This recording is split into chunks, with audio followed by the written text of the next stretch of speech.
Hi guys, PJ back again with a review of Redout. Now I'm going to cover the review in little stages because unfortunately certain versions of this game review differently to other versions, so it's not as clear cut as you might expect. Okay, now I personally am playing the PC version. As a lot of you know, I do sort of ground back to PC all the time, although I do play on Xbox and PlayStation, etc.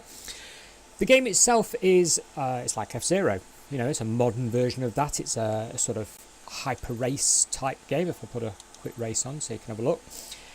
You've got a speeder floating across a track, and you've got speed up zones and sharp corners. You've even got, you know, sort of loop the loops to do and all sorts of bits and bobs. Nice detailed tracks. Looks great, as you can see.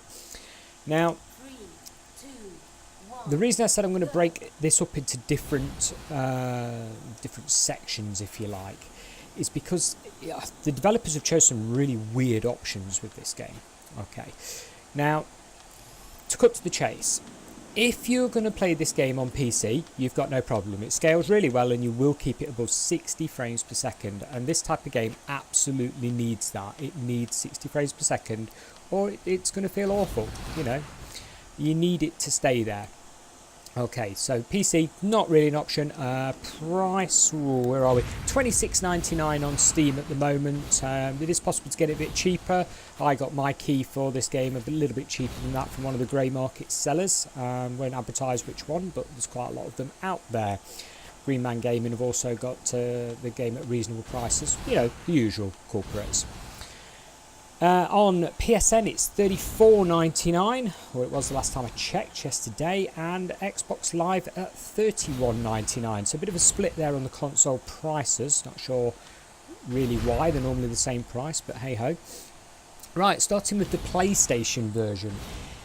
If you're running a PlayStation 4 Pro, you're in luck. This game, rock solid, holds 60 frames per second, is perfectly smooth, and does a reconstructed 4K image with pretty much the maximum PC settings. So it's going to look like this. This is the epic setting on PC, yeah?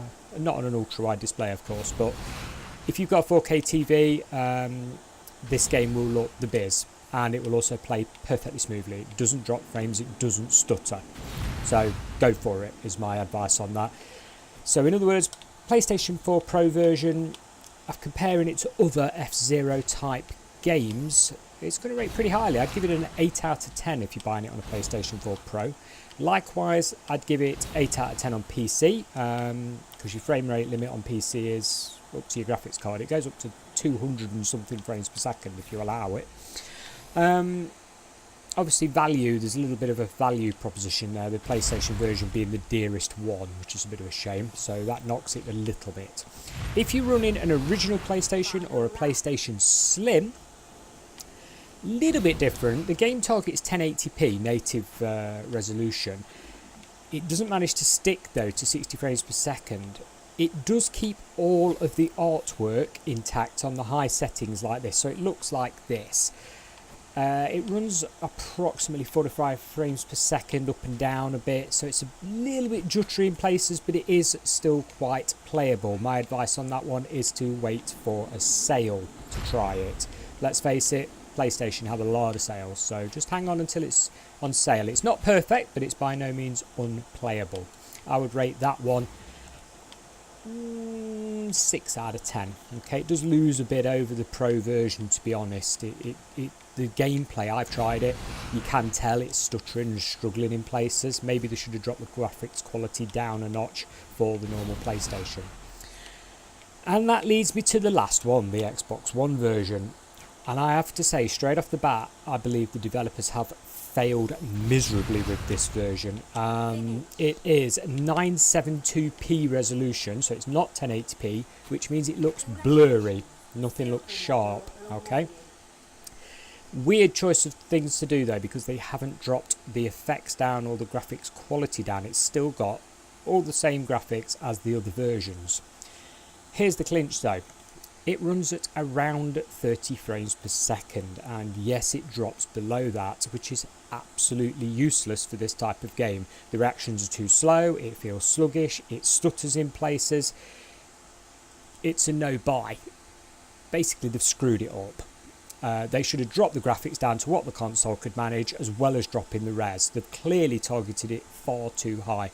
My advice is not to buy this game at all on Xbox One or Xbox One S. Okay, there's no real difference between the two that I could notice, even though the S is a tiny bit more faster on the CPU. It's just, don't buy it. I mean, we're literally talking, it drops it down to 4 out of 10 rating.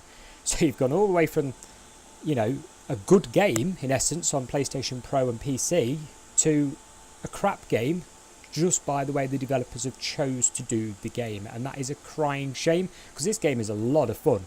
You get the power-ups, the perks, the new ships, etc. It is a good game to play. It's very saddening that the developers tried to keep all the eye candy in and drop the frame rate and basically push the console too hard. So that's my opinion. PC, yep, buy it. PlayStation 4 Pro, yep, buy it. PlayStation 4, wait for a sale. Xbox One and One S, don't buy it. There we go. Hope you enjoyed this review, guys, and thanks for watching. Bye for now.